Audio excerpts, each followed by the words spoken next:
Hello दोस्तों, आज की वीडियो में जो है हम सीटेट 2021 के लिए साइंस विज्ञान पेपर 2 में जो है मैराथन क्लास लेके आए हैं आप लोगों की डिमांड पे। ठीक है, और इस मैराथन क्लास में जो है हमने ऐसे टॉपिक्स को कलेक्ट किया है जहां से आपके एग्जाम में जो है भर भर के क्वेश्चन पूछे जाते हैं। और वीडियो के लास्ट में जो है मैंने प्रीवियस ईयर क्वेश्चंस को भी इन्हीं टॉपिक से रिलेटेड रखा है। ठीक है, तो इसलिए आप लोग टॉपिक को ध्यान से समझें और उसके बाद जो है आपको प्रीवियस ईयर क्वेश्चन भी ध्यान से समझ में आएंगे अगर आप लोग टॉपिक्स को अच्छे से समझते हैं। ठीक है, तो देखिए सबसे फर्स्ट क्या है। ठीक है, तो सबसे फर्स्ट हमारा है चुंबक। ठीक है, चुंबक क्या होता है कि जिन पदार्थों में लोहे को आकर्षित करने का गुण पाया जाता है वे क्या कहलाते हैं? चुंबक कहलाते हैं। मीन्स ऐसे पदार्थ, ठीक है, जिनमें लोहे को आकर्षित करने का गुण पाया जाता है उन पदार्थों को हम क्या बोलते हैं? चुंबक कहते हैं। ठीक है, अब बात आती है चुंबकीय पदार्थ। चुंबकीय पदार्थ क्या होते हैं? जो पदार्थ चुंबक की ओर आकर्षित होते हैं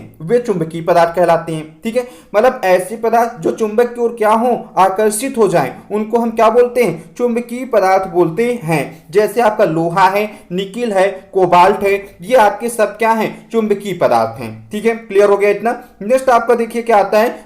अचुंबकीय पदार्थ। ठीक है, अचुंबकीय पदार्थ क्या होता है? ठीक है, तो देखिए जो पदार्थ चुंबक की ओर आकर्षित नहीं होते वे क्या कहलाते हैं? अचुंबकीय पदार्थ। मतलब जो पदार्थ चुंबक की ओर आकर्षित हो वो चुंबकीय पदार्थ, और जो चुंबक की ओर आकर्षित नहीं होते हैं उन्हें हम क्या बोलते हैं? अचुंबकीय पदार्थ कहते हैं। ठीक है, नेक्स्ट आपका क्या आता है? चुंबक के ध्रुव। ठीक, तो चुंबक के ध्रुव क्या होता है? देखिए चुंबक के ध्रुव, सभी चुंबकों के दो ध्रुव होते हैं चाहे उनका आकार कैसा भी हो। तो ये आपको एक चीज समझ में आनी चाहिए कि सभी चुंबकों के क्या होते हैं? दो ध्रुव होते हैं चाहे उनका आकार क्या हो, कोई भी हो। ये आपके एग्जाम में पूछा जा सकता है। ठीक है, नेक्स्ट आपका देखिए क्या है कि सामान्यता क्या है? सामान्यता चुंबकों पर उत्तर मीन्स एन से तथा दक्षिण एस ध्रुवों को अंकित किया जाता है। जो चुंबक होते हैं उनमें जो है उत्तर को हम एन से, दक्षिण को एस से क्या करते हैं?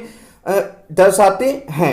चुंबकों के इस गुण पर आधारित एक युक्ति जो है विकसित हुई, यह कंपास मतलब दिक सूचक के नाम से जानी जाती है। तो यहां से भी आपका क्वेश्चन पूछा जा सकता है कि चुंबक के कितने ध्रुव होते हैं? तो आपके दो ध्रुव होते हैं, उत्तर एन, दक्षिण एस। ठीक है, चुंबक के ध्रुव जो होते हैं वो दो होते हैं चाहे उनका आकार कैसा भी हो। ठीक है, नेक्स्ट आपका आता है कि चुंबक के इस गुण मतलब जो आपका उत्तर एन और दक्षिण एस जो आपका गुण होता है, इस गुण के आधार पर जो है एक युक्ति विकसित की गई जिसका नाम क्या रखा गया? कंपास, जिसे दिक सूचक बोलते हैं। जैसा नाम से पता चल रहा है कि दिक सूचक, दिक सूचक का मतलब क्या होता है कि जिससे हम क्या करते हैं? दिशा निर्धारक करना होता है। ठीक है, कंपास को उस स्थान पे रखते हैं जहां हमें क्या करना होता है? दिशा निर्धारक करना होता है। ठीक है, नेक्स्ट आपका क्या आता है? देखिए कि असमान ध्रुव आकर्षित, ठीक है, समान ध्रुव प्रतिकर्षित। ठीक है, मतलब आपके अगर असमान ध्रुव, ठीक है, मतलब जैसे एन एस, ठीक है,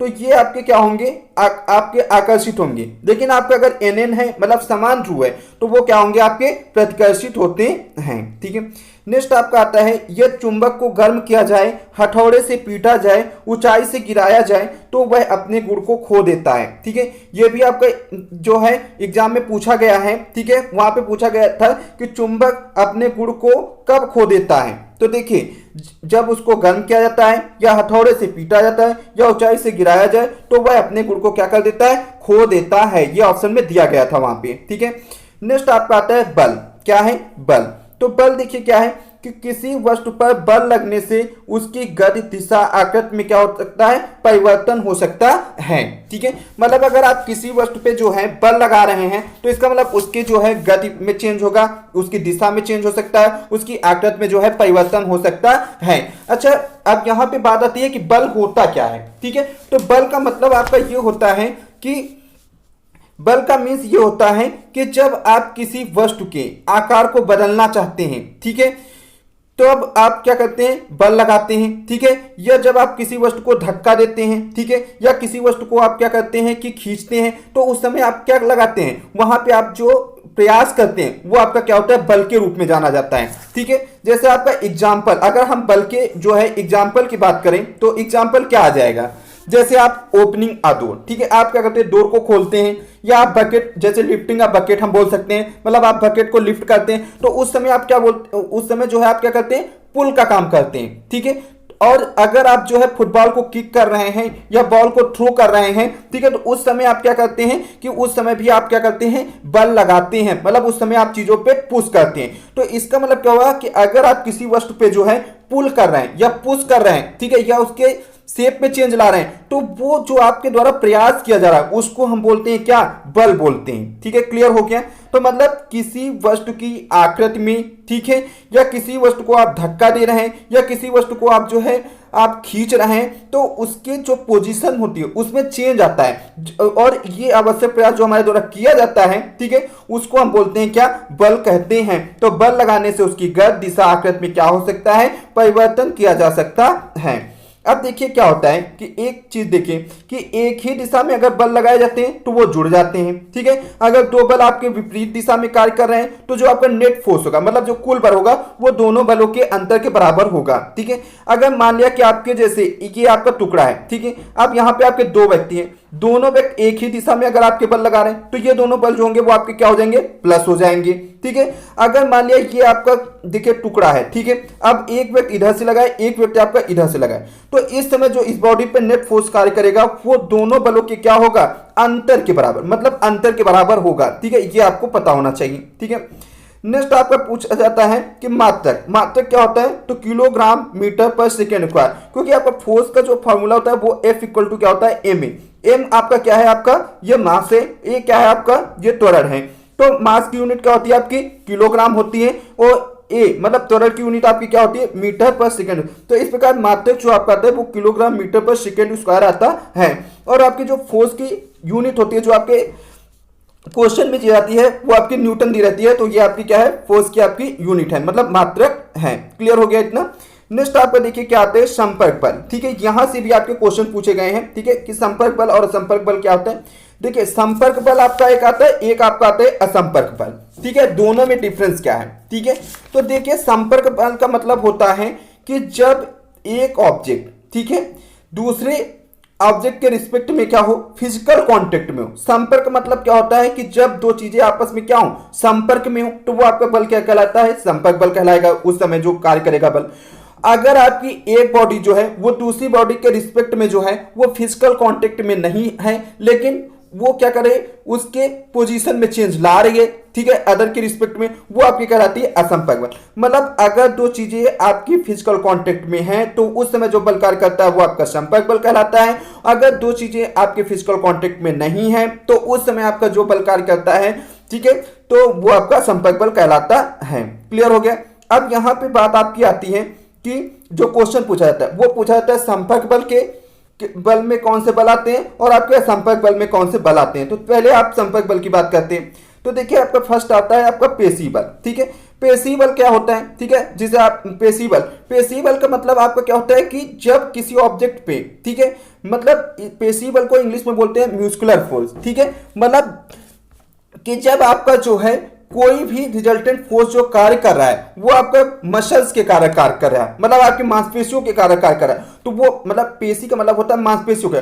जब आपका कोई बल जो है पेशियों के कारण कार्य करता है, ठीक है, ऑब्जेक्ट पे, तो वो आपका कहलाता है आपका पेशी बल। ठीक है, अब देखिए पेशी बल तभी लगाया जा सकता है जब पेशियां किसी वस्तु के क्या हो, संपर्क में हो। ठीक है, तो वो आपका बल क्या कहलाता है, आपका पेशी बल। आपका एग्जाम्पल जैसे कि एन एलिफेंट कैरी लोड, अगर आपका जो हाथी है वो आपका लोड को कैरी कर लेता है तो क्या होता है कि जो उस समय बल लगाया जा रहा है वो जो है कि पेशियां उसके संपर्क में आ रही वस्तु के संपर्क में, तो वो आपका कहलाता है आपका क्या, पेशी बल कहलाता है। ठीक है, या आपका जो है कि जब हाथ जो है वो पुल करता है कॉर्ड को, तो उस समय जो हाथ के द्वारा जो है पुल को क्या किया जा रहा है, पुल किया जा रहा है कॉर्ड को, तो उस समय भी आपका जो बल कार्य कर रहा है वो पेशी के कारण कार्य कर रहा है, तो इसलिए उसको भी हम क्या बोलते हैं, पेशी बल कहते हैं। पेशी बल का मतलब होता है जब आपका पेशियों के कारण कोई बल लगता है। ठीक है, अब नेक्स्ट आपका आता है घर्षण बल। घर्षण बल क्या होता है, घर्षण संपर्क में आने वाले दो पृष्ठों की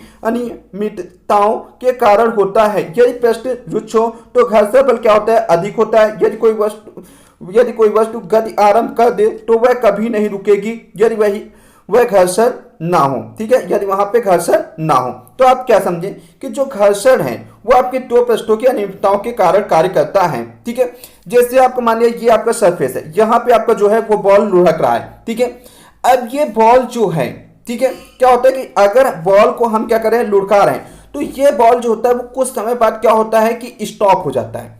तो स्टॉप क्यों हो रहा है, क्योंकि यहाँ पे बॉल के सरफेस और जो ये आपका ये ग्राउंड का सरफेस है, इसके बीच में एक बल कार्य कर रहा है जो इसके मोशन को क्या कर रहा है, अपोज कर रहा है। इसी बल को हम क्या बोलते हैं, घर्षण बल बोलते हैं। ठीक है, घर्षण बल का मतलब आप समझ गए कि जब दो पृष्ठ जो हैं, ठीक है, आपस में क्या है, संपर्क में है। ठीक है, और हमने एक आपका ग्राउंड लेवल दिया, यहां पे मैंने बॉल को क्या किया, यहां पे आप बॉल को जो है लुढ़का रहे हैं। ये बॉल क्या होता है, कुछ समय बाद रुक जाती है, क्योंकि यहां पे इन दोनों सरफेस के बीच में एक बल कार्य करता है जो आपका इस बॉडी के मोशन को अपोज करता है। इसी बल को हम क्या बोलते हैं, घर्षण बल कहते हैं। तो अगर आपको घर्षण बल की बात आए तो ये दो पृष्ठों के बीच में कार्य करता है। ठीक है, दो पृष्ठों की अनियमितताओं के कारण होता है। ठीक है, अब यहां पे एक क्वेश्चन पूछा जाता है कि अगर पृष्ठ आपका क्या रुझ हो तो घर्षण बल क्या होता है, अधिक होता है। ये भी आपको पता होना चाहिए। ठीक है, अब एक चीज और आपको पता होना चाहिए कि यदि कोई वस्तु गति आरंभ कर दे तो वह कभी नहीं रुकेगी यदि वहां घर्षण ना हो। देखिए, अगर आप किसी वस्तु पे जो है, ठीक है, बल लगा रहे और उसके कारण वो गति आरंभ कर दे, वो वस्तु कभी नहीं रुक सकती है अगर वहां पे जो है घर्षण ना हो। ठीक है, क्लियर हो गया। मतलब घर्षण ना होने पर आपकी वस्तु नहीं रुकेगी, अगर घर्षण है तो वस्तु आपकी कुछ समय बाद रुक जाएगी। क्लियर हो गया। नेक्स्ट आपका आता है कि सर्पी घर्षण। क्या दिया गया यहाँ पे, सर्पी घर्षण। सर्पी घर्षण स्टैटिक घर्षण से क्या होता है, कुछ कम होता है। अब देखिए, सर्पी घर्षण क्या होता है और स्टैटिक घर्षण क्या होता है। स्टैटिक घर्षण का मीन्स होता है कि जब एक शरीर जब दूसरे की सतह पर जाने के लिए क्या होता है, झुकता है, तो वह विरोधी बल खेल में आ जाता है, लेकिन वास्तविक गति शुरू नहीं होने की को क्या बोलते हैं, स्टैटिक। मतलब आपका जैसे यहाँ पे कोई टुकड़ा है, यहाँ पे कोई व्यक्ति है, ठीक है, अब यहाँ पे क्या होता है कि ये व्यक्ति जो है इस पे बल लगाता है और ये क्या होता है, झुक जाता है, इस पे क्या हो जाता है, थोड़ा सा झुक जाता है, लेकिन तब भी यहाँ पे क्या हो रहा है कि ये जो आपकी वस्तु ये गति आरंभ नहीं करे। तो इसका मतलब क्या हो रहा है कि वहां पे जो बल कार्य कर रहा है वो आपका स्थैतिक घर्षण बल कार्य कर रहा है। ठीक है, मतलब जब एक शरीर, ठीक है, दूसरे की सतह पर क्या होती है, झुक जाती है और विरोधी बल आपके खेल में आ जाए, लेकिन ये वस्तु जो है आपकी गति आरंभ ना करे, ठीक है, तो वो आपका जो वहां पे जो बल कार्य करता है वो आपका स्थैतिक घर्षण बल कार्य कहलाता है। और यहाँ पे आपका सर्पी घर्षण एक वर्ड दिया गया। सर्पी घर्षण का मतलब क्या होता है कि जब एक शरीर वास्तव में दूसरे शरीर की सतह पर फिसलने लगता है तो विरोधी बल को क्या बोलते हैं, घर्षण कहा जाता है। मतलब आपका जब क्या होता है कि मतलब आपका सर्पी घर्षण का मतलब क्या होता है, जब एक शरीर वास्तव में दूसरे शरीर की सतह पर फिसल रहा है तो जो आपका विरोधी बल कार्य करेगा वो आपका सर्पी घर्षण। और अब स्टैटिक की बात आती है कि स्टैटिक का मतलब आपकी ऑब्जेक्ट रुकी हुई है, लेकिन आपका जो एक वस्तु है, ठीक है, वो दूसरी वस्तु की सतह पर झुक रही, लेकिन वो दूसरी वस्तु है वो आपकी गति आरंभ नहीं करे, इसका मतलब रुकी हुई है, वो उसे बोलते हैं स्टैटिक घर्षण। ठीक है, क्लियर हो गया। और जब आपकी एक वस्तु दूसरे की सतह पर क्या होती है, फिसलने लगती है, तो विरोधी बल आपका जो कार्य करता है उसको हम क्या बोलते हैं, सर्पी घर्षण बोलते हैं। तो यहाँ पे दिया गया कि सर्पी घर्षण जो है वो स्टैटिक घर्षण क्या होता है, कुछ कम होता है, ये आपको पता होना चाहिए। नेक्स्ट आपका दिया गया लोटनी घर्षण। सर्पी घर्षण से क्या होता है, कम होता है। सर्पी घर्षण आपको पता चल गया कि जब एक शरीर वास्तव में दूसरे शरीर की सतह पर फिसलती है तो आपका सर्पी घर्षण। लेकिन आप यहाँ पे एक वर्ड दिया गया लोटनी घर्षण। लोटनी घर्षण का मीन्स क्या होता है, जब एक शरीर वास्तव में किसी अन्य शरीर की सतह पर क्या होता है, लुढ़कता है। मतलब लोटनी का मतलब क्या होता है, एक शरीर वास्तव में किसी अन्य शरीर की सतह पर क्या हो रहा है, लुढ़क रहा है, तो उस समय जो विरोधी बल आपका कार्य करता है उसे हम क्या बोलते हैं, लोटनी घर्षण बोलते हैं। तो लोटनी घर्षण जो है वो आपका सर्पी घर्षण से क्या होता है, कम होता है। ये आपको जो है एग्जाम में मिल सकता है कि सर्पी घर्षण स्टैटिक घर्षण से कुछ कम होता है और लोटनी घर्षण जो होता है वो आपका सर्पी घर्षण से कम होता है। क्लियर हो गया। नेक्स्ट आप कहते हैं घर्षण कम करने वाले पदार्थों को क्या बोलते हैं, स्नेहक कहते हैं। ये भी आपके एग्जाम में पूछा जा सकता है। ठीक है, नेक्स्ट आपको दिया गया है कि घर्षण बल वस्तु की आकृति तथा तरल की प्रकृति पर भी निर्भर करता है। जो आपका घर्षण बल है, ठीक है, वो आपका कौन से फैक्टर पर डिपेंड करता है, तो आपकी वस्तु की आकृति तथा तरल की प्रकृति पर निर्भर करता है। ठीक है, ये भी आपके लिए इंपॉर्टेंट है। ठीक है, नेक्स्ट आपको देखिए क्या दिया गया है, असंपर्क बल। ठीक है, असंपर्क बल क्या होता है, देखिए असंपर्क बल में आपका एक आता है चुंबकीय बल, दूसरा आपका आता है स्टीरियोविद्युत बल, आपका तीसरा आता है गुरुत्वाकर्षण बल। ये आपके असंपर्क बल में आते हैं। ठीक है, अब आपको जैसा पता है कि चुंबकीय बल, ठीक है, चुंबकीय बल आपको पता है, ठीक है, कि आपका चुंबक के कारण कार्य करेगा। स्थिर वैद्युत बल आपका कब कार्य करता है? जब एक चार्ज बॉडी जो है दूसरी चार्ज बॉडी पर क्या करती है कि फोर्स एक्सर्ट करती है, तो उस समय जो आपका बल कार्य करता है वो आपका स्थिर वैद्युत बल कार्य करता है। ठीक है, और आपका गुरुत्वाकर्षण बल की बात किया जाए तो क्या होता है? तो देखिए, जब आपका कोई फोर्स जो है, ठीक है, जब दो ऑब्जेक्ट जो है अट्रैक्ट हो ईच अदर, ठीक है, तो वहां पे जो फोर्स आपका कहलाता है वो आपका फोर्स ऑफ ग्रेविटेशन कहलाता है। ठीक है, मतलब आपका गुरुत्वाकर्षण बल कहलाता है। ये आपका क्या है? आपके संपर्क बल में आपके आते हैं। ठीक है, चुंबकीय बल का मतलब होता है चुंबक के कारण किसी चीज पे आपका बल कार्य कर रहा है, चुंबकीय बल। स्थिर वैद्युत बल का मतलब होता है जब आपकी चार्ज बॉडी जो है ना, चार्ज बॉडी पे क्या करती है कि आपका फोर्स एक्सर्ट करती है, तो आपको वहां पे स्थिर वैद्युत बल कार्य करता है। ठीक है, और गुरुत्वाकर्षण बल क्या होता है कि आपका जब दो ऑब्जेक्ट जो है अट्रैक्ट होती हैं, ठीक है, वहां पे आपका जो बल कार्य करता है वो आपका गुरुत्वाकर्षण बल कहलाता है। ठीक है, तो ये आपको पता होना चाहिए, ये आपका संपर्क बल, क्योंकि चुंबकीय बल में भी जो ऑब्जेक्ट होती है वो आपकी चुंबक के कांटेक्ट में नहीं होती है। ठीक है, स्थिर वैद्युत बल में भी जो है वो आपकी जो चार्ज बॉडी अनचार्ज बॉडी के कांटेक्ट में नहीं होती, इसलिए आपको संपर्क बल। और गुरुत्वाकर्षण बल में भी क्या होता है, एक ऑब्जेक्ट जो है वो दूसरे के रिस्पेक्ट मतलब अर्थ के रिस्पेक्ट में जो है वो आपकी संपर्क में नहीं होती है, वहां भी आपका क्या होता है? संपर्क बल ही कार्य करता है। ये तीनों आपके संपर्क बल के में आते हैं। ठीक है, नेक्स्ट आपका आता है दाब। ठीक है, क्या आता है आपका? दाब। तो दाब क्या है कि किसी पृष्ठ के प्रति एकांक क्षेत्रफल पर लगने वाले बल को क्या बोलते हैं? दाब कहते हैं। मतलब किसी पृष्ठ के प्रति एकांक क्षेत्रफल पर जो बल कार्य करता है उसको क्या बोलते हैं? दाब बोलते हैं। और दाब का फॉर्मूला आपको पता होना चाहिए कि बल बटे क्षेत्रफल होता है, और इसकी यूनिट होनी चाहिए, बल की यूनिट जो होती है न्यूटन होती है, क्षेत्रफल के जो आपकी यूनिट होती है वो आपकी मीटर स्क्वायर होती है। मतलब किसी पृष्ठ के प्रति एकांक क्षेत्रफल पर लगने वाले बल को क्या बोलते हैं? दाब कहते हैं। ठीक है, कैसे आपकी ये डिफिनेशन बनी? क्योंकि आपका नीचे क्षेत्रफल दिया गया और आपका ये बल, तो जब आपका एकांक क्षेत्रफल पर जो बल आपका कार्य करेगा उसको क्या बोलेंगे आप? दाब बोलोगे। क्लियर हो गया। नेक्स्ट आपका आता है वायुमंडलीय दाब। वायुमंडलीय दाब क्या होता है कि हमारे चारों ओर क्या है? वायु है। वायु के इस आवरण को वायुमंडल कहते हैं। ठीक है, मतलब हमारे चारों ओर क्या है? वायु है, और वायु के इस आवरण को क्या बोलते हैं? वायुमंडल कहते हैं। तो वायुमंडलीय वायु पृथ्वी के तल से कई किलोमीटर ऊपर तक फैली हुई है, तो इस वायु द्वारा लगाए गए दाब को क्या बोलते हैं? वायुमंडलीय दाब कहते हैं। मतलब चारों ओर क्या है? वायु है। वायु के इस आवरण को क्या बोलते हैं? वायुमंडल बोलते हैं। और वायुमंडलीय वायु जो है पृथ्वी के तल से क्या है? कई किलोमीटर ऊपर तक फैली हुई है, तो इस वायु द्वारा जो लगाए गए दाब को हम क्या बोलते हैं? वायुमंडलीय दाब बोलते हैं। क्लियर हो गया। नेक्स्ट आपका आता है ध्वनि। ठीक है, अब नेक्स्ट आपका थर्ड टॉपिक मैंने लिया है वो आपका लिया है ध्वनि। ठीक है, तो ध्वनि क्या होता है? तो देखिए कि यहाँ पे ध्वनि में कौन से इंपॉर्टेंट पॉइंट है। देखिए, कंपायमान वस्तुएं ध्वनि उत्पन्न करती हैं। ठीक है, मतलब जो वस्तुएं कंपन करती हैं वो आपकी क्या उत्पन्न करती हैं? ध्वनि उत्पन्न करती हैं, तथा यह किसी माध्यम में सभी दिशाओं में संचरित हो सकती हैं। मतलब ये किसी भी माध्यम में सभी दिशाओं में क्या हो सकती है? संचरित हो सकती हैं। वो आपकी क्या कहलाती है? आपकी जो ये कॉन्सेप्ट है वो आपका ध्वनि क्या कहलाता है। ठीक है, तो आपका अगर ध्वनि की बात करी जाए तो ध्वनि आपका देखिए क्या है कि ध्वनि आपका जो है एक प्रकार का क्या है कि एक प्रकार से ऊर्जा का एक रूप है जो हमारे कानों में सुनने की सनसनी पैदा करता है। ठीक है, जिसे हम क्या बोलते हैं? ध्वनि कहते हैं। मतलब ध्वनि ऊर्जा का एक क्या है? रूप है जो हमारे कानों में क्या करता है? कानों में सुनने की सनसनी पैदा करता है, जिसे आप क्या कहते हैं? ध्वनि। और ध्वनि जो उत्पन्न होती है वो आपकी कंपायमान वस्तुएं मतलब जो कंपन करती हैं उनके कारण क्या होती है कि ध्वनि उत्पन्न होती है, तथा यह किसी माध्यम में जो है सभी दिशाओं में संचरित हो सकती हैं। अब वो माध्यम जो है आपका ठोस हो, चाहे द्रव हो, चाहे गैस हो। ठीक है, और ध्वनि निर्वात में संचरित नहीं हो सकती है। ये भी आपके लिए इंपॉर्टेंट पॉइंट है कि ध्वनि जो है निर्वात में संचरित नहीं हो सकती है। उसके लिए आपका माध्यम होना चाहिए, वो चाहे ठोस हो, चाहे द्रव हो, चाहे गैस हो। क्लियर हो गया।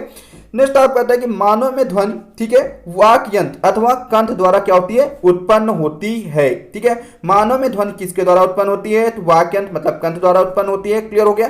नेक्स्ट आपका आता है कंपन। ठीक है, कंपन क्या होता है? तो देखिए, किसी वस्तु का बार बार इधर उधर गति करना मीन्स कंपन कहलाता है। ठीक है, मतलब आपकी कोई वस्तु है इधर गति करे, इधर करे, मतलब इधर उधर क्या करे? बार बार गति कर ले। ठीक है, तो किसी वस्तु का बार बार इधर उधर गति करना क्या कहलाता है? कंपन कहलाता है। ठीक है, और इस गति को हम क्या बोलते हैं? दोलन गति भी कहते हैं। ठीक है, आवृत्ति क्या होता है कि प्रति सेकंड होने वाले दोलनों की संख्या को क्या बोलते हैं? दोलन की आवृत्ति कहते हैं। तो देखिए, जो आपका दोलनों की संख्या होती है, आपको एक फार्मूला पता होना चाहिए कि जो दोलनों की संख्या होती है, ठीक है, दोलनों की संख्या, ठीक है, इसका जो फार्मूला होता है वो आपका होता है इक्वल टू एफ टी। ठीक है, एफ आपकी क्या है, आवृत्ति है। तो यहीं पे आपकी आवृत्ति की डिफिनीशन जो आपकी दी गई कि प्रति सेकंड होने वाले दोलनों की संख्या, मतलब अगर टी आपका इधर जाएगा तो ये आपका अपॉन में आ जाएगा। तो प्रति सेकंड, ठीक है, होने वाले दोलनों की संख्या को क्या बोलते हैं, दोलनों की क्या कहते हैं, आवृत्ति कहते हैं। ठीक है, क्लियर हो गया। तो ये आपको फार्मूला भी पता होना चाहिए क्योंकि इस पे क्वेश्चन पूछा गया है। आवृत्ति को जो है किस में आप निरूपित करते हैं, ठीक है, तो आप हर्ट्ज से मापा जाता है, ठीक है, जिसे एचजेड से रिप्रेजेंट करते हैं। ठीक है, 1 एचजेड आवृत्ति 1 दोलन प्रति सेकंड के बराबर क्या होती है। क्लियर हो गया। नेक्स्ट आपका है कि आयाम तथा आवृत्ति किसी ध्वनि के दो महत्वपूर्ण क्या है, गुण हैं। आयाम तथा आवृत्ति जो है वो किसी ध्वनि के क्या है, दो महत्वपूर्ण क्या है, गुण होते हैं। नेक्स्ट आपका आता है प्रबलता। क्या है प्रबलता, तो प्रबलता क्या होता है कि ध्वनि की प्रबलता ध्वनि उत्पन्न करने वाले कंपनों के आयाम के वर्ग के क्या होती है, समानुपातिक है। ठीक है, जो ध्वनि की प्रबलता है वो ध्वनि उत्पन्न करने वाले कंपनों के आयाम के क्या होती है, वर्ग के समानुपातिक है। क्लियर है। प्रबलता को डेसिबल डीबी मात्रक में व्यक्त करते हैं। उत्पन्न करने वाले कंपनों के आयाम के वर्ग के क्या होती है, कि समानुपाती है। ठीक है, अगर आपकी जो है प्रबलता अगर आपकी 2 है, ठीक है, तो कंपनों के आयाम की क्या होती, वर्ग के समानुपाती, तो ये क्या हो जाएगी आपकी 4 हो जाएगी। ठीक है, तो इसका मतलब क्या हुआ कि अगर आपकी जो आयाम है वो आपका क्या है, अधिक है। आयाम जैसे जैसे आपका अधिक होता जाएगा, ठीक है, तो ध्वनि आपकी क्या होगी, प्रबल होगी। और आयाम अगर आपका छोटा है तो ध्वनि जो होगी वो आपकी क्या होगी, मंद होगी। क्योंकि जो आपकी ध्वनि की प्रबलता है वो ध्वनि उत्पन्न करने वाले कंपनों के आयाम की क्या होती है, वर्ग के समानुपाती होती है। ठीक है, प्रबल ध्वनि का मतलब आयाम अधिक, और अगर ध्वनि मंद हो रही तो इसका मतलब आयाम क्या है, आपका छोटा है। ठीक है, इस पे भी आपका क्वेश्चन पूछा गया है। ठीक है, अब नेक्स्ट आपका आता है कि 80 डेसिबल से अधिक प्रबल शोर शरीर के लिए क्या होता है, कष्टदायक होता है। मतलब आपका जो प्रबलता है वो डेसिबल से मात्रक से रिप्रेजेंट की जाती है, और 80 डेसिबल से अधिक प्रबल जो है शोर वो आपके शरीर के लिए क्या होता है, आपका कष्टदायक होता है। नेक्स्ट आपका आता है तारत। तो क्या आता है, तारत। तो आवृत्ति ध्वनि की तीक्ष्णता या तारत्व को क्या करता है, निर्धारित करती है। ठीक है, अगर आपकी आवृत्ति जो है वो आपकी अधिक है तो ध्वनि क्या होगी, आपकी तीखी होगी। आवृत्ति आपकी कम है तो ध्वनि का तारत्व क्या होगा, आपका कम होगा। क्योंकि आवृत्ति जो है वो आपकी ध्वनि की तारत्व को क्या करती है, निर्धारित। मतलब आवृत्ति अधिक तो ध्वनि तेजी, और अगर आवृत्ति कम है तो ध्वनि का तारत्व क्या होगा, कम होगा। इस पे भी आपका क्वेश्चन पूछा गया है। क्लियर हो गया। नेक्स्ट आपका आता है श्रव्य तथा अश्रव्य ध्वनियाँ। क्या आता है, श्रव्य तथा अश्रव्य ध्वनियाँ। क्या होता है, 20 हर्ट्ज से कम आवृत्ति की ध्वनियाँ मानव कान द्वारा संसूचित नहीं की जा सकती हैं। जो आपकी 20 हर्ट्ज से कम आवृत्ति की जो ध्वनियाँ होती हैं वो आपके मानव कान द्वारा क्या होती हैं, संसूचित नहीं की जा सकती।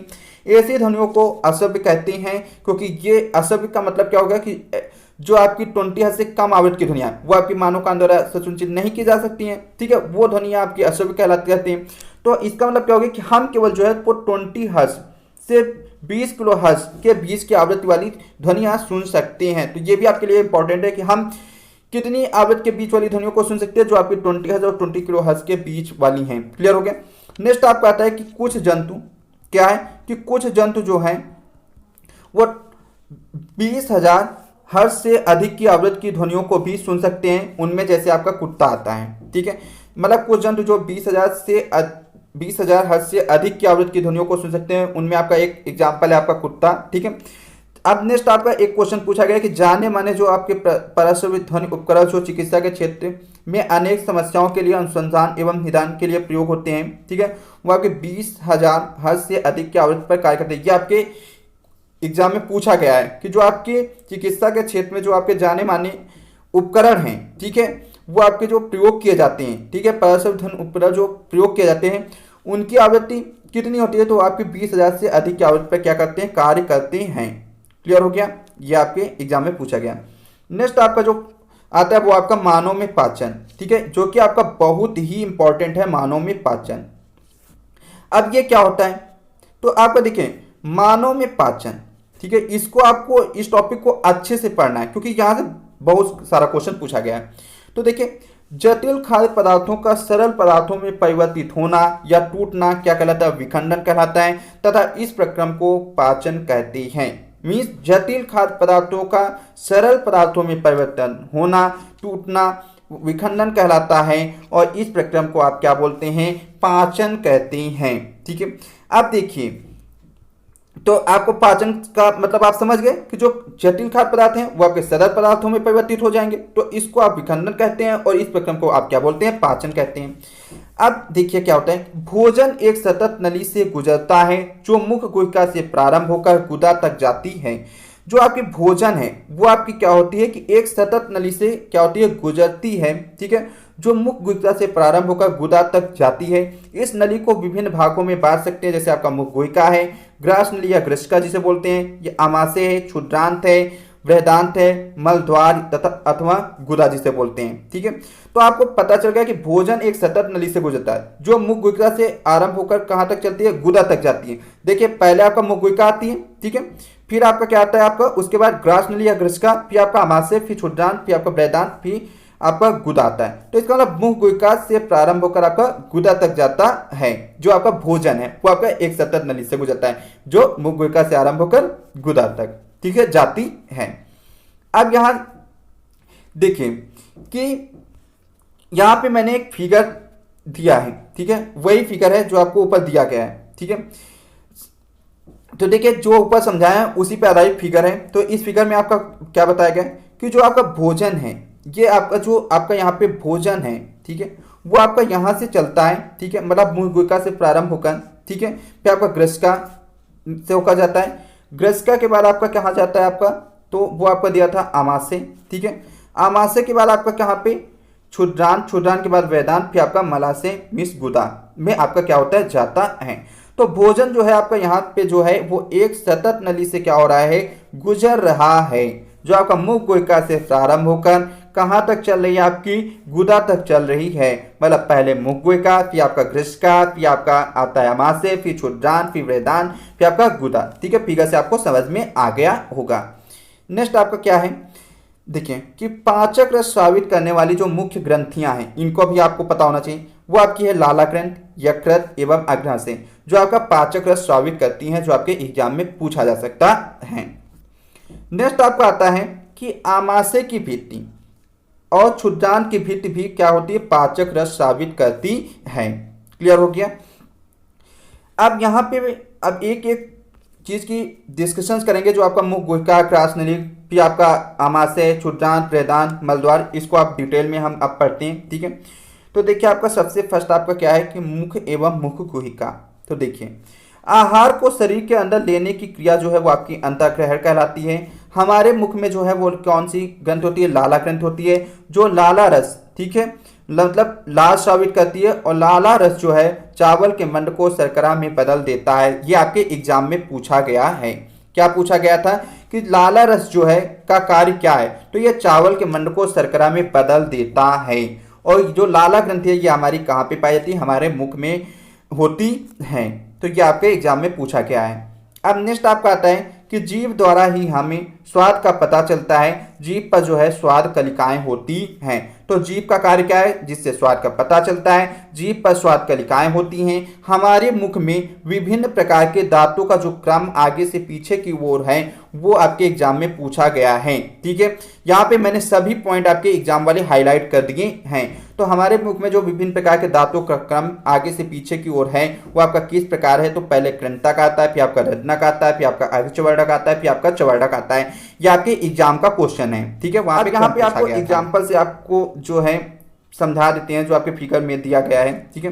देखिए फिगर आप यहाँ पे देख रहे हैं, ठीक है। तो फिगर आपको दिख रहा है, ठीक है, कि आपका देखिए ये आपके यहाँ पे जो दिए गए हैं वो आपका दांतों का क्रम दिया गया है कि कृंतक है, फिर आपका रत्नक है, फिर आपका आगे चवर्णक है, फिर आपका क्या है, चवर्णक है, ठीक है। तो यहाँ पे आपके देखिए जो चवर्णक की संख्या दी गई वो आपकी टोटल 6 दी गई है, ठीक है। आगे चवर्णक की संख्या जो आपकी यहाँ पे दी गई है 4 दी गई है। मतलब आपका ये एक साइड का है, मतलब नीचे या ऊपर का मान लीजिए आप जो भी माने, ठीक है।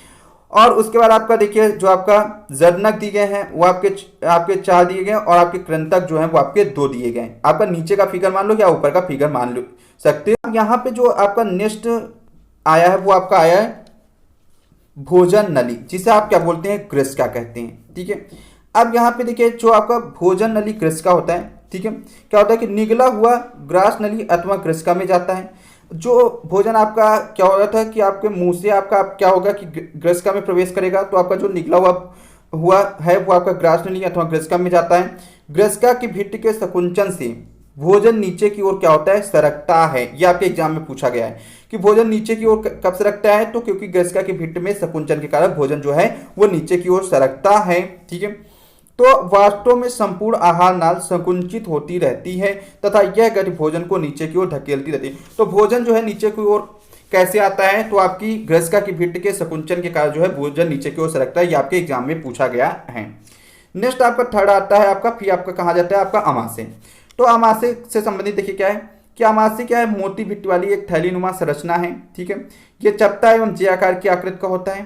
ठीक, और अमाशय जो है वो आपका आहार नाल का सबसे चौड़ा भाग है। ठीक है, ये भी आपको पता होना चाहिए।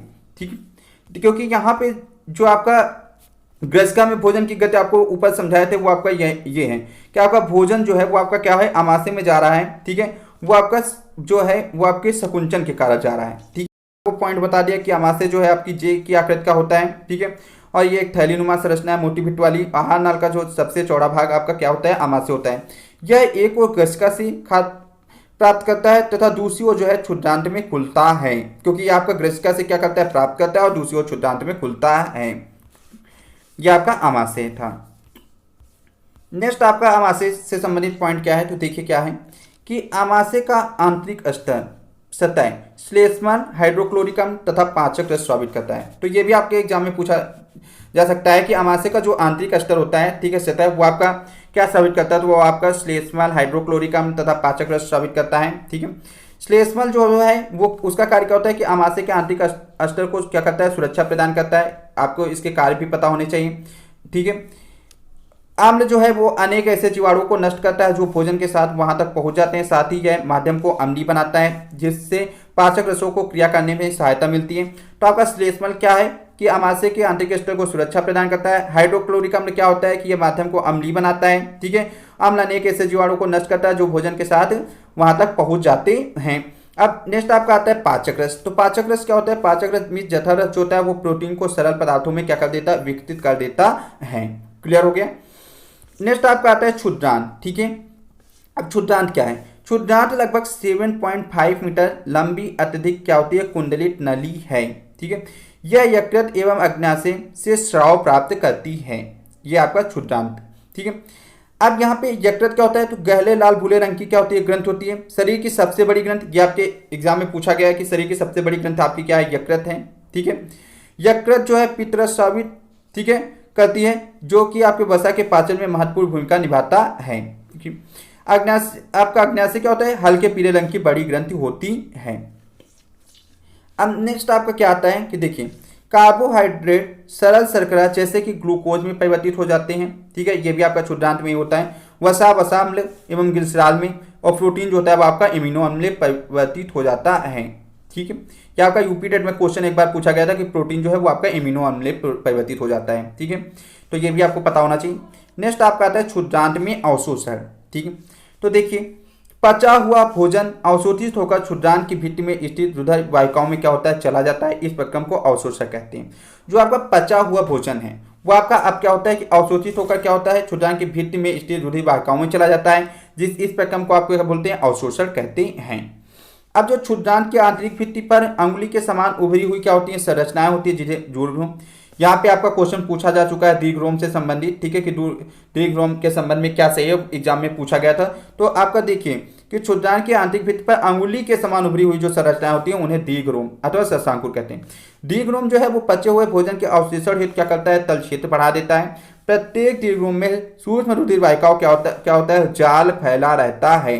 दीर्घरोम की सतह से पचे हुए भोजन का अवशोषण होता है तथा यह रुधिर वाहिकाओं में क्या होता है, चला जाता है। क्लियर हो गया, पता होना चाहिए ये। तो दीर्घरोम के संबंध में आप क्या जाने कि जो आपके क्षुद्रांत की आंतरिक भित्ति पर अंगुली के समान उभरी हुई संरचना होती है उन्हें दीर्घरोम कहते हैं। दीर्घरोम जो होता है वो पचे भोजन के अवशोषण क्या करता है, तल क्षेत्र को बढ़ा देता है। और प्रत्येक दीर्घरोम में सूक्ष्म रुधिर वाहिकाओं का क्या होता है, जाल फैला रहता है और दीर्घरोम की सतह से पचे हुए भोजन का अवशोषण होता है तथा यह रुधिर वाहिकाओं में चला जाता है। यह आपका दीर्घरोम से संबंधित है। अब नेक्स्ट आपका जो आता है वो आपका क्या है कि अवशोषित पदार्थों का स्थानांतर रुधिर वाहिकाओं द्वारा शरीर के विभिन्न भागों तक होता है।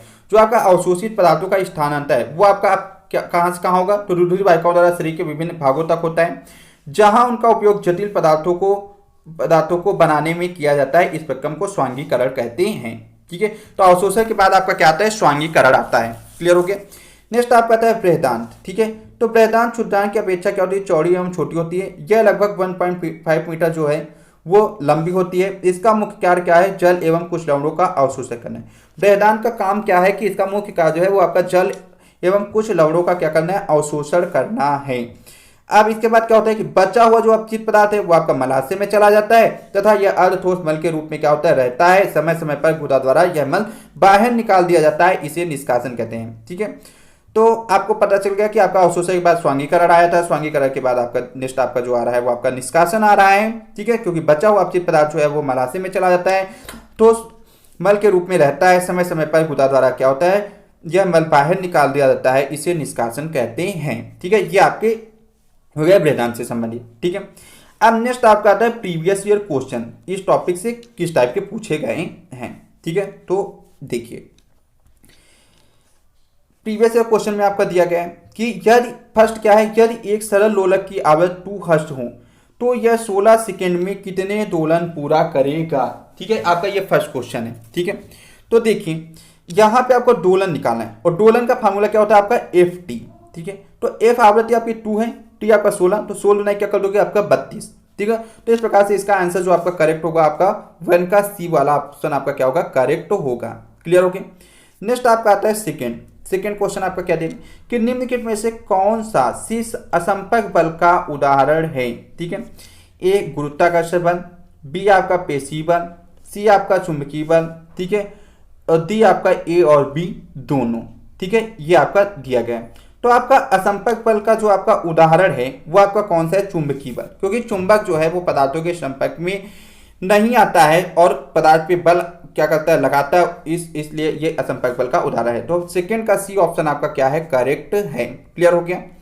नेक्स्ट आपका थर्ड आता है, क्या आता है देखिए, जूते के सोल असमतल क्यों किए जाते हैं। ए जूते को और मजबूती देने के लिए, बी जड़त्व घटाने के लिए, सी जड़त्व बढ़ाने के लिए, डी जूते का जीवन बढ़ाने के लिए। ठीक है, तो इसका कौन सा ऑप्शन आपका करेक्ट होगा कि जूते के सोल असमतल क्यों किए जाते हैं, तो ये आपका आता है जड़त्व बढ़ाने के लिए, मतलब फ्रिक्शंस को इंक्रीज करने के लिए। ठीक है, ताकि हम आसानी से जो है चल सकें, फिसले ना। ठीक है, क्लियर हो गया। नेक्स्ट आपका आता है फोर्थ। ठीक है, कि लाला रस लार का कार्य है, अभी जो ऊपर हम बता चुके हैं। ए दिया गया मंद स्टार्च को वसा में परिवर्तित करना, बी मंद को शर्करा में परिवर्तित करना, सी श्वास नली में खाद्य के प्रवेश को रोकना, डी कार्बोहाइड्रेट को प्रोटीन में परिवर्तित करना। ठीक है, तो यहाँ पे जो आपका लाला रस का जो कार्य होता है वो आपका कार्य होता है, क्या होता है, तो अभी मैंने बताया था कि मंद को क्या करता है, शर्करा में परिवर्तित कर देता है। तो फोर्थ का बी ऑप्शन आपका क्या है, करेक्ट है। ठीक है, नेक्स्ट आपका आता है फिफ्थ क्वेश्चन। ठीक है, तो क्या है फिफ्थ, देखिए कि हमारे मुख में विभिन्न प्रकार के दांतों का आगे से पीछे की ओर क्रम है।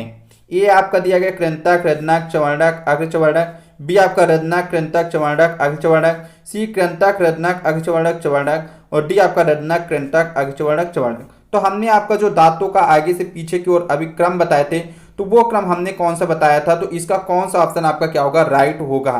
तो वो आपका सी वाला ऑप्शन आपका क्या है, करेक्ट है, कि कृंतक, फिर आपका रजनक आता है, फिर आपका अग्रचवर्णक आता है, फिर आपका चवर्णक आता है। क्लियर हो गया। नेक्स्ट आपका 6 दिया गया है कि निम्नलिखित में से कौन सी प्रक्रियाएं छह चुंबक की चुंबकीय विशेषताओं को नष्ट करती हैं। ए 2 टुकड़ों में काटना, बी टापन, सी पीटना, डी सील करना। तो यहाँ पे आपका ए में दिया गया कि ए एवं डी आपका सही है। ठीक है, बी में दिया गया कि केवल ए सही है, सी में आपका दिया गया कि बी और सी दोनों करेक्ट है, डी में आपका ए बी एवं सी दोनों आपके करेक्ट हैं। ठीक है, तो आपको बताना है कि जो चुंबक की चुंबकीय विशेषताओं को नष्ट कर देती है वो वाला ऑप्शन आपको क्या करना है, चूज करना है। ठीक है, तो यहाँ पे जो आपका ऑप्शन करेक्ट है वो आपका कौन सा करेक्ट है, आपका सी। ठीक है, मतलब बी और सी, मतलब टापन और पीटने के द्वारा क्या होता है कि चुंबक की चुंबकीय विशेषताएं क्या होती है, नष्ट हो जाती हैं। क्लियर हो गया। नेक्स्ट आपका आता है 7।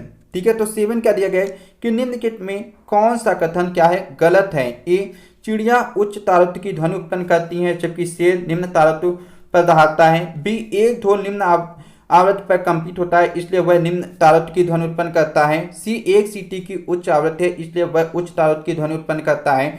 डी सामान्यतः पुरुष की आवाज महिला की तुलना में जो है वो आपकी तीक्ष्ण होती है। ठीक है, तो इसका जो ऑप्शन आपका कह रहा था कि गलत है, वो आपका ऑप्शन गलत है, आपका डी वाला, कि जो आपका यहाँ पे समानता पुरुष की आवाज जो है महिला की तुलना में तीक्ष्ण होती है, ये आपका क्या है, आपका गलत कथन है। क्योंकि पुरुष की आवाज जो है, ठीक है, महिला की तुलना में आपकी तीक्ष्ण होती है, ये आपका अपोजिट दिया है। जबकि होना चाहिए कि महिला की जो आपकी आवाज है वो पुरुष की तुलना में जो तीक्ष्ण होती है, वो आपका करेक्ट होता है। लेकिन यहाँ पे अपोजिट दिया गया है, इसलिए ये ऑप्शन आपका क्या है, गलत है। और जो आपके ऊपर के ऑप्शन आपके दिए हैं कि अगर उच्च तारत्व की ध्वनि उत्पन्न होती है, ठीक है, चिड़िया द्वारा, ये आपका भी करेक्ट है क्योंकि एनसीईआरटी में दिया गया। शेर निम्न तारत्व पर दहाड़ता है, ठीक है, ये भी आपका करेक्ट है एनसीईआरटी में। एक ढोल निम्न आवृत्ति पर कंपित होती है, इसलिए वह निम्न तारत्व की ध्वनि, क्योंकि अगर आवृत्ति कम है तो तारत्व भी क्या होता है, कम, अभी मैंने ऊपर बताया था। एक सीटी की उच्च आवृत्ति है, इसलिए वह उच्च तारत्व की ध्वनि उत्पन्न करता है, क्योंकि आवृत्ति अगर उच्च है तो तारत्व भी क्या होगा, उच्च होगा। इसलिए ऊपर के तीनों ऑप्शन आपके क्या है, सही है। और जो आपका डी वाला ऑप्शन है ये आपका क्या है, गलत है। ठीक है, तो 7 का डी ऑप्शन आपका क्या है, करेक्ट है। ठीक, नेक्स्ट आपका आता है 8 नंबर क्वेश्चन आपका क्या दिया गया है, तो देखिए कि नीचे दिए गए प्रश्नों में से कौन सा मुक्त अंत वाला प्रश्न है। ठीक है, ए ढालू वक्र सड़कों पर फिसलने से किस प्रकार रोकते हैं। बी आपका केले के छिलके पर हम क्यों फिसल जाते हैं। सी यदि घर्षण बल ना हो तो क्या होगा। ठीक है, डी किसी पीपे बैरल को समतल पृष्ठ पर सरकाने की तुलना में उसे लुढ़काना आसान क्यों होता है। ठीक है, तो यहाँ पे आपका दिया गया कि मुक्त अंत वाला प्रश्न होता है। मुक्त अंत वाला प्रश्न का मीन्स होता है कि जिसके एक से अधिक उत्तर, वो आपका होता है मुक्त अंत वाला प्रश्न। तो यहाँ पे इसका करेक्ट जो है वो आपका सी, यदि घर्षण बल ना हो तो क्या होगा। ये आपका क्या है कि मुक्त अंत वाला।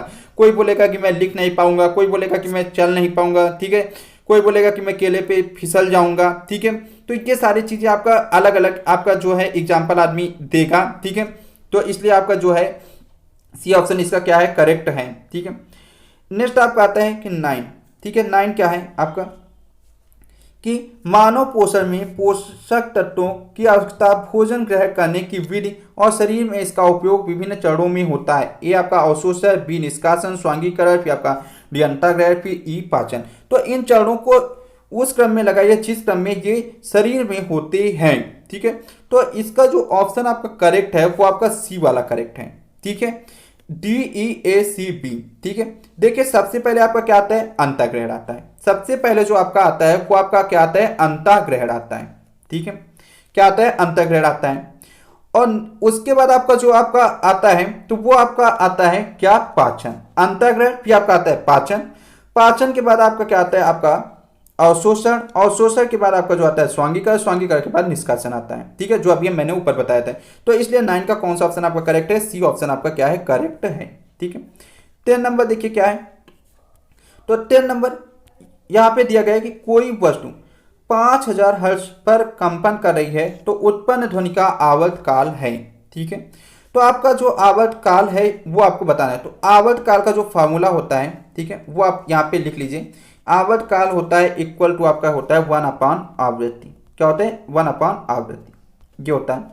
तो क्या करोगे 1, ठीक है, उसके बाद आप यहाँ पे क्या कर दोगे, तो आपका आवर्त काल का फॉर्मूला होता है 1 आवृत्ति, जो अभी मैंने बताया। तो आप जब 1 आवृत्ति करोगे कि आपका आवर्त काल का क्या होता है, फॉर्मूला होता है। ठीक है, तो यहाँ पे 1 आवृत्ति आपकी दी गई 5000। ठीक है, इसको जब आप डिवाइड करोगे तो जो आपका आंसर आपका इसका आएगा वो आपका आंसर आपका आ जाएगा कौन सा, तो आपका आएगा सी। ठीक है, तो 10 का सी ऑप्शन आपका क्या है, करेक्ट है। ठीक, 11 आपका दिया गया है कि हम वायुमंडल के भार से पिचकते नहीं हैं क्योंकि ए हमारे शरीर के भीतर का दाब वायुमंडलीय दाब के बराबर है और यह बाहर के दाब को निरस्त कर देता है। बी हमारे शरीर के भीतर का दाब वायुमंडलीय दाब की अपेक्षा अधिक है। ठीक है, सी हमारे शरीर के भीतर का दाब वायुमंडलीय दाब की अपेक्षा अधिक है और यह बाहर के दाब को निरस्त कर देता है। डी हमारे शरीर के भीतर का दाब वायुमंडलीय दाब की अपेक्षा कम है। ठीक है, तो इसका कौन सा ऑप्शन आपका क्या होगा, करेक्ट होगा। ठीक है, तो इसका जो ऑप्शन आपका करेक्ट है वो आपका सी हम वायुमंडल के भार से पिचकते नहीं है। क्यों, क्योंकि हमारे शरीर का भीतर का जो दाब है वायुमंडलीय दाब की अपेक्षा क्या होता है, अधिक है, जो कि यह बाहर के दाब को क्या कर देता है, निरस्त कर देता है। क्लियर हो गया, इसलिए हम वायुमंडल के भार से पिचकते नहीं हैं। तो 11 का आपका सी ऑप्शन करेक्ट था। नेक्स्ट आपका आता है 12 कि पानी के बर्तन में लोहे का एक खंड जो है डाला जाता है और वह जल में डूब जाता है, इसका कारण है। ये जल का घनत्व ब्लॉक के घनत्व की तुलना में अधिक है। बी बर्तन इतना गहरा नहीं है कि ब्लॉक तैर सके।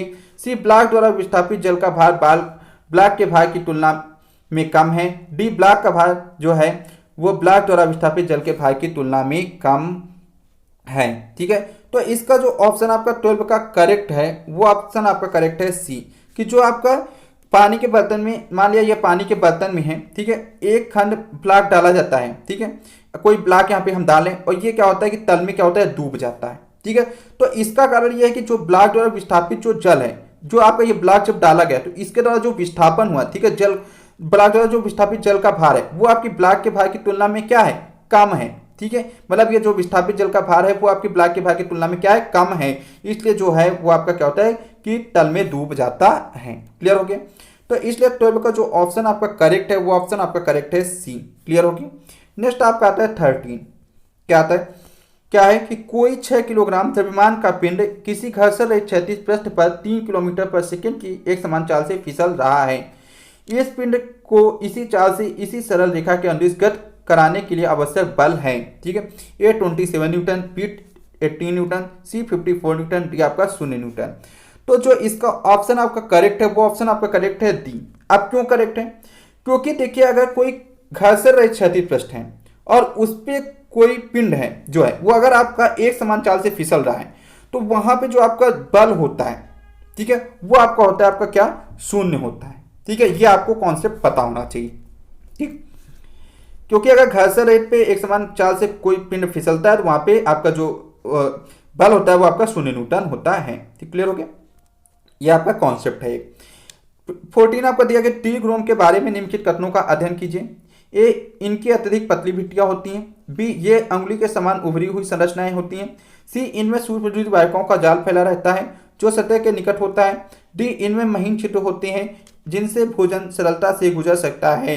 उन कथनों को पहचानिए जो दीर्घ रोम को पाचित भोजन को अवशोषित करने योग्य बनाने वाले लक्षण प्रदान करती हैं। ठीक है, वो आपको बताना है। ठीक है, तो देखिए इसमें से जो आपका दिया गया ऑप्शन ए, सी और डी, बी आपका बी और डी, सी में ए बी सी और डी में आपका दिया गया ए और बी। ठीक है, तो यहाँ पे बताना है कि दीर्घ रोम के बारे में निम्नलिखित कथनों का अध्ययन करना है। ठीक है, और आपको बताना है कि जो आपका भोजन को अवशोषित करने योग्य बनाने वाले लक्षण प्रदान करता है वो ऑप्शन आपको बताना है। ठीक है, तो इसका जो ऑप्शन आपका करेक्ट है वो आपका कौन सा करेक्ट है आपका, तो आपका करेक्ट है सी। ठीक है, कौन सा करेक्ट है आपका, सी। ठीक है, ए बी और सी, मतलब इनकी अत्यधिक पतली भित्तियां होती हैं, ये अंगुली के समान उपरी हुई संरचना होती है जो अभी हमने बताया था। इनमें सूक्ष्म विद्युत वाहकों का जाल फैला रहता है। ठीक है, इसलिए ए बी सी आपके क्या है, सही है दीर्घ रोम के संबंध में, और डी वाला ऑप्शन आपका क्या है, दीर्घ रोम के संबंध में गलत है। ठीक है, नेक्स्ट आपका आता है 15। ठीक है, अगर आपको वीडियो अच्छी लग रही है तो नीचे जाके लाइक कर दीजिए। ठीक है, 15 आपका दिया कि निम्नलिखित में से मानव पाचन तंत्र के भागों के संयोजन का वह कौन सा समुच्चय है जो कोई पाचन कार्य नहीं करता। ए, ग्रिस्का बृहदान्त मलाशय, बी, मुख गोयका ग्रिस्का बृहदान्त, सी, मुख गोयका बृहदान्त मलाशय, डी आपका मुख गोयका ग्रिस्का मलाशय। ठीक है, तो ये इसमें से जो आपका करेक्ट ऑप्शन है, ठीक है, वो आपका ऑप्शन जो है वो आपका 15 का करेक्ट है आपका ए। मतलब देखिए पाचन कार्य नहीं करता, देखिए ग्रसिका में भी पाचन कार्य नहीं होता है, बृहदान्त में भी आपका पाचन कार्य नहीं होता है। ठीक है, क्योंकि वो जल का अवशोषण करता है। ठीक है, और मलाशय में भी पाचन कार्य नहीं होता है। ठीक है, इसलिए 15 का जो है आपका ए ऑप्शन आपका क्या है, करेक्ट है। ठीक है, नेक्स्ट आपका देखिए 16 दिया गया है कि उस बल का चयन कीजिए जो अनुप्रयुक्त किए जाने के ढंग से अन्य से भिन्न है। ए, स्थिर वैद्युत बल, बी, घर्षण बल, सी आपका गुरुत्वाकर्षण बल, डी आपका चुंबकीय बल। ठीक है, तो कह रहा है कि उस बल का चयन कीजिए जो अनुप्रयुक्त किए जाने के ढंग से अन्य से भिन्न है। भिन्न बताना है कि जो अन्य से भिन्न है इनमें से कौन है, तो वो आपका ऑप्शन जो इसका करेक्ट है वो आपका करेक्ट है घर्षण बल। क्योंकि देखिए जो आपके ये तीन है, स्थिर वैद्युत बल, गुरुत्वाकर्षण बल, चुंबकीय बल, ये आपके जो है प्रकृति में पाया जाता है, लेकिन घर्षण बल प्रकृति में पाया नहीं जाता है, इसलिए ये अन्य से क्या है, भिन्न है। तो 16 का बी ऑप्शन आपका क्या है, करेक्ट है। ठीक है, क्लियर हो गया? नेक्स्ट आपका देखिए 17 दिया गया है। ठीक है, क्या है कि नीचे दिए गए किसी आयताकार पात्र में जल से भारी कोई द्रव भरा है। ठीक है, जल से भारी कोई क्या है, द्रव भरा है।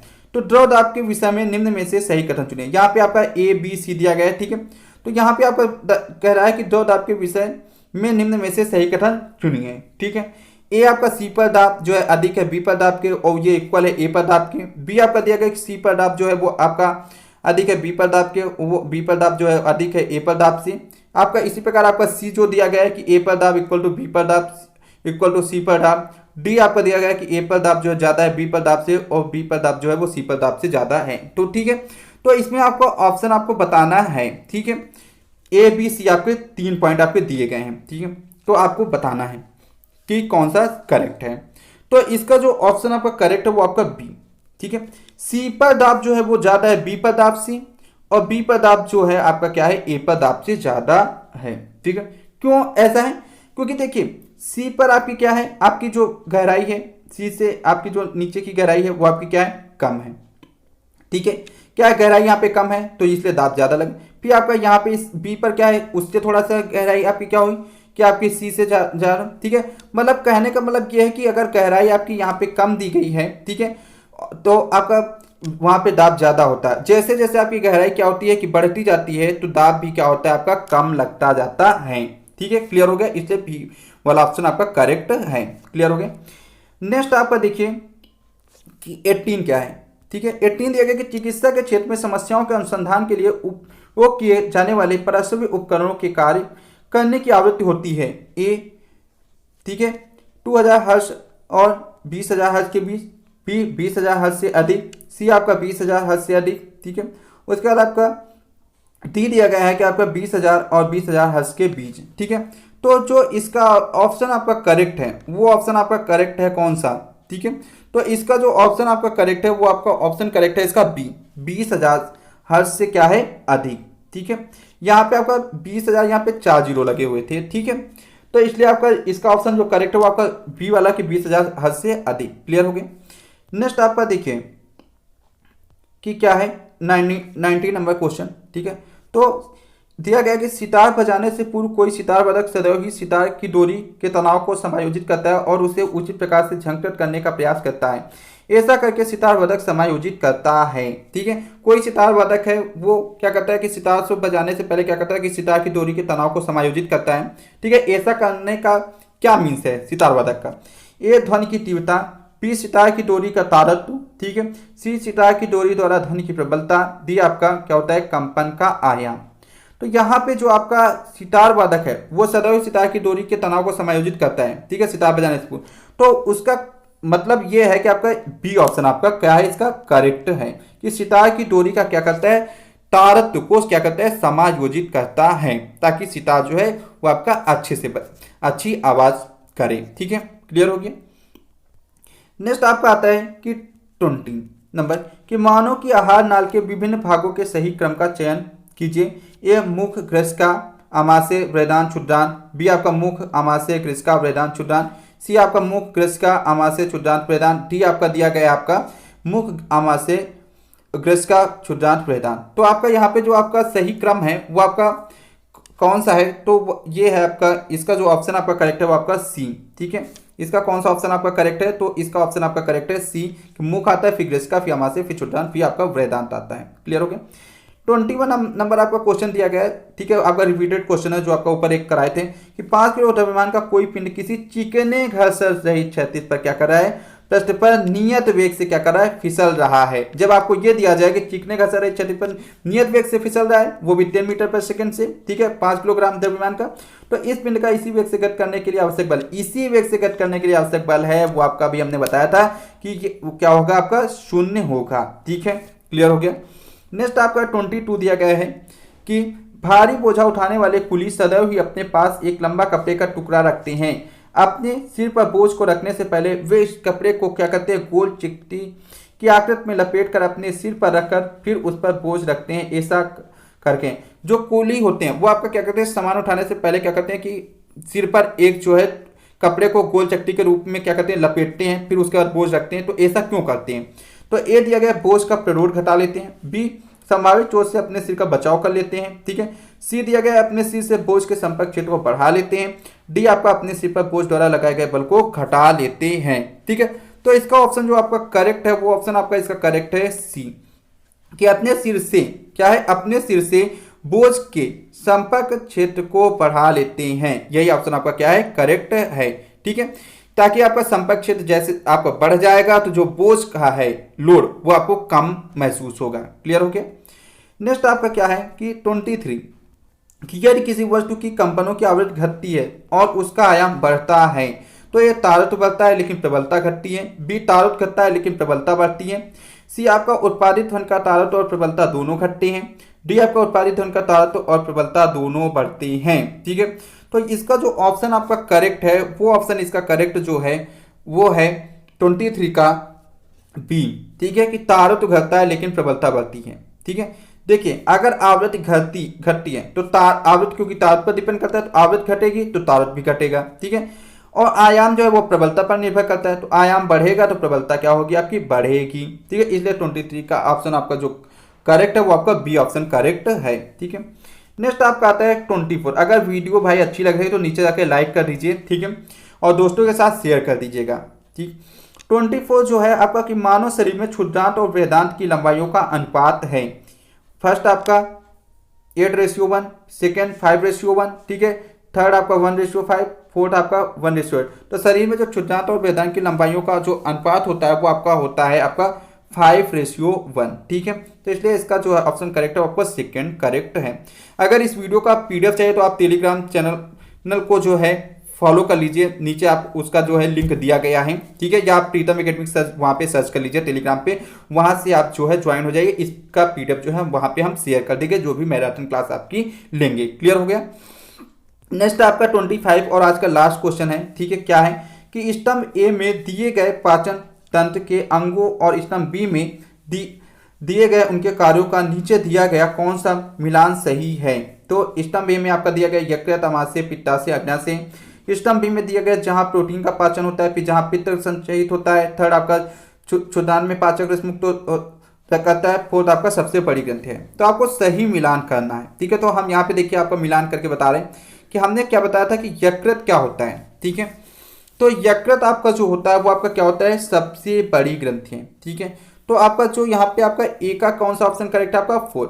और यहाँ पे आमाशय क्या होता है जहां प्रोटीन का पाचन प्रारंभ होता है। ठीक है, तो बी का फर्स्ट होगा आपका।